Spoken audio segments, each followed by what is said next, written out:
안녕하세요. 오늘은 저희가 2024년에 교육부가 발표한 자료를 좀 깊게 들여다볼까 합니다. 바로 교육 데이터 개방 확대 방안 보고서인데요. 요즘 데이터 중요성은 뭐 다들 아시잖아요. 특히 교육 혁신을 위해서 이 교육 데이터를 어떻게 잘 쓸지가 정말 중요한 문제 같아요. 네, 맞습니다. 미래 자원으로서 데이터 가치가 커지면서 교육 분야에서도 이제 증거 기반 정책이 필요하다는 목소리가 높았죠. 이 보고서가 바로 그 방향을 제시하고 있다고 보시면 됩니다. 네, 목표는 아주 명확한 것 같아요. 교육 데이터를 확 열고 더 잘 활용해서 예전처럼 감으로 하는 정책이 아니라 진짜 데이터에 기반한 정책을 만들겠다 이런 거잖아요. 그렇죠. 그래서 구체적으로 어떤 계획들이 있는지 또 이게 당신에게 어떤 의미가 있을지 오늘 핵심만 좀 짚어보겠습니다. 바로 한번 시작해 볼까요? 네, 좋습니다. 우선 그동안 왜 이 교육 데이터 활용이 좀 어려웠는지 그거부터 짚어보는 게 좋겠죠. 네, 사실 여러 이유가 있었는데요. 교육 통계나 정보 공시 같은 건 있었어요. 근데 기관마다 데이터를 뭐랄까 따로 관리하다 보니까 형식이 다 제각각이었던 거죠. 아, 표준화가 안 되어 있었군요. 네, 그래서 데이터를 서로 이렇게 연결해서 쓰기가 너무 어려웠어요. 연구자들 입장에서는 좀 답답했겠네요. 특히 그 상세 데이터, 마이크로 데이터라고 하죠. 맞아요. 개인 수준의 상세 데이터로 정말 원했는데 이게 또 민감한 문제잖아요. 개인정보 유출 우려도 있고 혹시 이걸로 학교 줄 세우게 하는 거 아니냐 이런 걱정도 있었고요. 그렇죠. 그래서 데이터 제공하는 입장에선 아무래도 좀 조심스러웠겠네요. 네, 소극적일 수밖에 없었죠. 그리고 또 어디에 어떤 데이터가 있는지 이걸 파악하는 것 자체도 쉽지 않았어요. 그러다 보니 민간 기업 같은 데서 활용하기도 좀 어려웠겠고요. 네, 전반적으로 활용도가 낮았습니다. 아, 그래서 이런 문제들 때문에 이번에 정부가 원칙적 전면 개방 이걸 내세운 거군요. 그렇습니다. 큰 방향을 그렇게 잡은 거죠. 이걸 위한 핵심 전략이 크게 네 가지가 있습니다. 네 가지요. 첫 번째는 뭔가요? 첫 번째는 데이터 표준화, 그리고 연계 활용 확대입니다. 표준화랑 연계? 네, 핵심은 교육행정 데이터 통합관리 시스템, 이걸 이제 구축하는데요. 아, 이름이 좀 기네요. EDSN이라고 줄여서 부르나요? 맞습니다. EDSN, 이게 뭐냐면 여기저기 흩어져 있는 교육 데이터를 한 곳으로 모으는 거예요.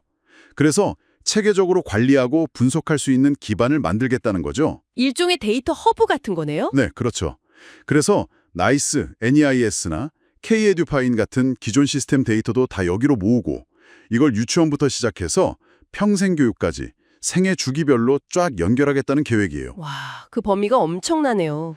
네, 여기서 더 나아가서요. 교육 데이터뿐만 아니라 고용이나 복지 같은 다른 사회 분야 데이터하고도 연결을 시도합니다. 다른 분야 데이터까지요. 왜죠? 예를 들면 저출산 문제나 지역 소멸 같은 큰 사회 문제 있잖아요.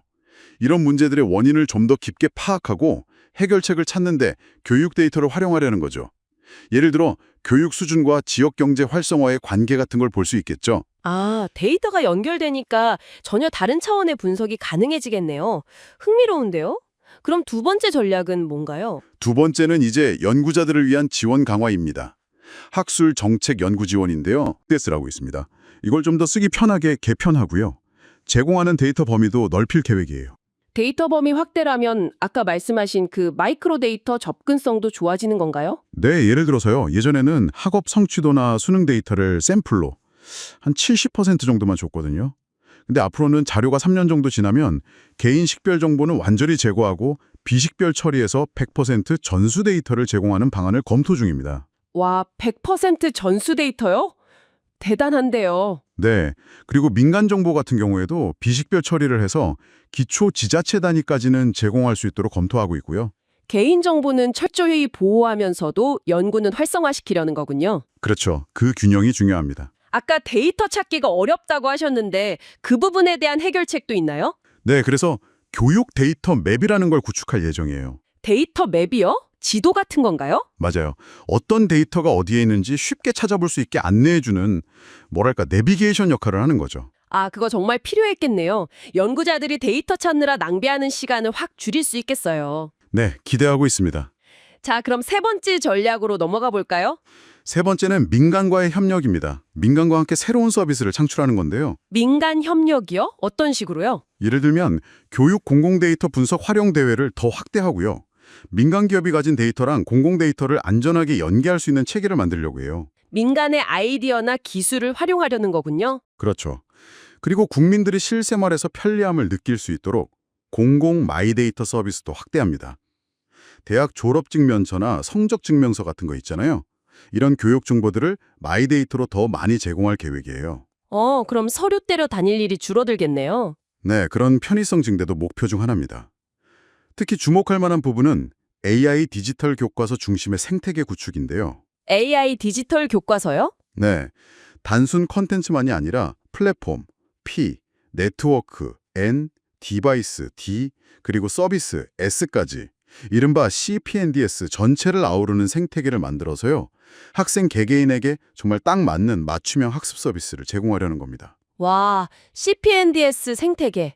정말 거대한 구상이네요. 이걸 통해 진로나 진학 정보 접근성도 높이고 맞춤형 컨설팅 지원 같은 국민들이 체감할 수 있는 서비스를 만드는 게 목표죠. 네, 정말 기대됩니다. 이제 마지막 네 번째 전략은 뭔가요? 마지막은 이 모든 개방과 활용을 뒷받침할 기반을 다지는 겁니다. 제도적 기반 마련이죠. 법이나 제도를 정비하는 거군요. 네, 우선 교육데이터 전략위원회 같은 걸 중심으로 거버넌스를 확실히 세우고요.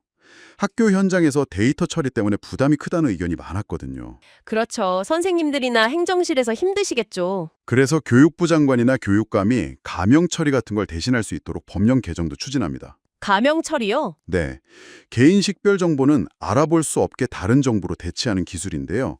이렇게 하면 데이터 분석은 가능하면서도 개인정보 노출 위험은 크게 줄일 수 있거든요. 이런 가명 정보 처리나 데이터 결합을 활성화해서 안전하게 데이터를 활용할 수 있는 환경을 만들겠다는 겁니다. 핵심이네요. 자, 그럼 정리해보면 첫째, 데이터 표준화 및 연계. 둘째, 연구 지원 강화. 셋째, 민간 협력과 서비스 창출. 넷째, 법 제도 기반 마련. 이렇게 네 가지 방향으로 교육 데이터 활용을 확 늘리겠다는 계획이군요. 정말 다각적이네요. 네, 맞습니다. 이 계획들이 성공적으로 추진된다면 단순히 교육 정책의 질만 높아지는 게 아니고요. AI, 디지털 교과서 같은 개인 맞춤형 서비스가 정말 발전할 수 있는 토대가 될 겁니다. 네. 그리고 여러 기관 데이터를 연결하면서 이전에는 보지 못했던 사회 문제 해결의 실마리를 찾을 수도 있을 거고요. 물론 과제도 있겠죠. 데이터 활용이 늘어날수록 그만큼 개인정보 보호나 데이터 보안 문제는 더 중요해질 테니까요. 그렇습니다. 그 부분이 정말 중요하죠. 어떻게 안전하게 활용할 것인가, 이 균형점을 찾는 게 관건입니다. 앞으로 이 계획이 구체적으로 어떻게 현장에 적용될지 그 과정을 잘 지켜보는 게 중요하겠네요. 네, 맞습니다. 오늘 저희가 살펴본 내용 외에도요, 이 방대한 교육 데이터에는 또 어떤 잠재력이 숨어 있을까요? 만약 당신이 이 데이터를 자유롭게 활용할 수 있다면 어떤 궁금증을 풀어보고 싶으신가요? 아니면 어떤 새로운 시도를 해보고 싶으신지 한번 상상해 보시는 것도 재밌을 것 같습니다. 다음에 더 흥미로운 정보로 찾아뵙겠습니다. 네, 감사합니다.